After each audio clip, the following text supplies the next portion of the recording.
আসসালামু আলাইকুম বন্ধু, কেমন আছো? ওয়ালাইকুম আসসালাম। আলহামদুলিল্লাহ, আমি ভালো আছি। তুমি কেমন আছো বন্ধু? আলহামদুলিল্লাহ বন্ধু, আমি ভালো আছি। আমি তো তোমাকেই খুঁজছি।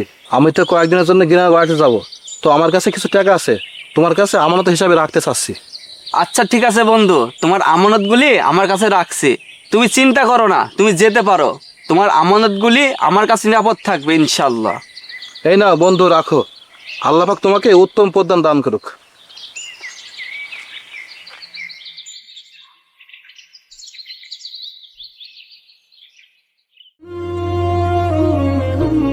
আমারও তো ইমার্জেন্সি কিছু টাকার প্রয়োজন ছিল।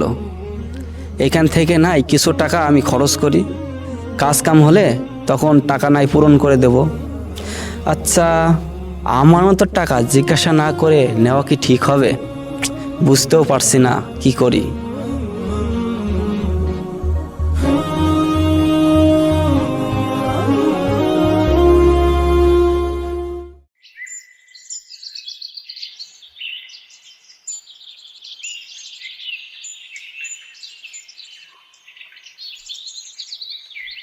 আসসালামু আলাইকুম সুমন ভাই, একা একা বসে কি ভাবছেন? ওয়ালাইকুম আসসালাম ভাই, ভালো আছেন? আলহামদুলিল্লাহ। এই বসে আছি ভাই। ভাই তেমন কিছু ভাবছি না। আমার এক বন্ধু আমার কাছে কিছু টাকা আমানত হিসাবে রেখে গেছে, আর আমারও ইমার্জেন্সি কিছু টাকার প্রয়োজন ছিল। তো ভাবছিলাম যে ওইখান থেকে কিছু টাকা নিয়ে আমি খরচ করব, পরবর্তীতে কাজ কাম হলে ওই টাকাটা এখানে পুজিয়ে রাখবো। ভাই সবই তো বুঝলাম, কিন্তু যার টাকা তার কাছ থেকে অনুমতি না নিলে তো আপনি ব্যবহার করতে পারবেন না। আল্লাহ তাআলা সূরা নিসার ৫৮ নম্বর আয়াতে বলছেন, নিশ্চয় আল্লাহ তোমাদের নির্দেশ দিচ্ছেন, তোমরা আমানত সমূহ তার হকদারদের কাছে পৌঁছে দাও। আর এ টাকা তো আপনার বন্ধু আপনার কাছে বিশ্বাস করে আমানত হিসেবে রেখেছেন, তাহলে আপনি এই টাকা কেমনে খরচ করবেন? ভাই আমি বুঝতে পেরেছি, এটা শুধু টাকা নয়, এটা আমার প্রতি আমার বন্ধুর বিশ্বাস। তাই আমার কাছে আমার বন্ধু রেখে যাওয়া আমানত আমি কখনোই খেয়ানত করতে পারবো না, কারণ এটা আমার বন্ধুর দেওয়া আমানত।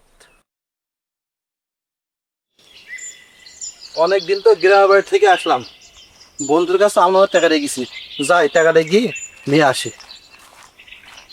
সুমন, ও সুমন, বন্ধু তুমি কি বাড়িতে আসো? আরে বন্ধু, তুমি চলে এসেছো? বন্ধু আজকে সকালে আসলাম, তোমার কাছে যে টাকাটা আমি রাখছিলাম না, সেই টাকাটা নিতে আসলাম। আচ্ছা ঠিক আছে বন্ধু, তুমি দাঁড়াও, আমি নিয়ে আনছি।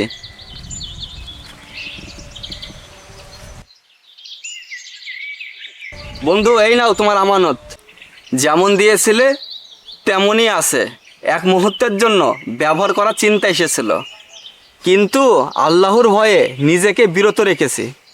আলহামদুলিল্লাহ, তুমি আমার বিশ্বাস রেখেছো। আল্লাহ রাসূল সাল্লাল্লাহু আলাইহি ওয়াসাল্লাম বলেছেন, যার মধ্যে আমানতদারিতা নেই তার ঈমানও নেই, আর যে অঙ্গীকার রক্ষা করে না তার দিন নেই।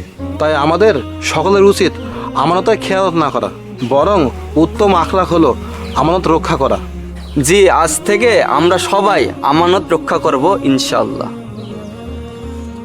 আসুন আমরা সকলে আমানত রক্ষা করি, আমানতের খেয়ানত না করি, কাহারও বিশ্বাস ভঙ্গ না করি এবং সদা সর্বদা আল্লাহকে ভয় করি।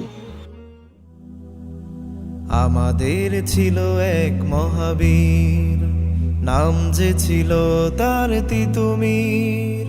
শত বাধা জুলুমের পরে সে হয়নি কখনো কভু নতশীল।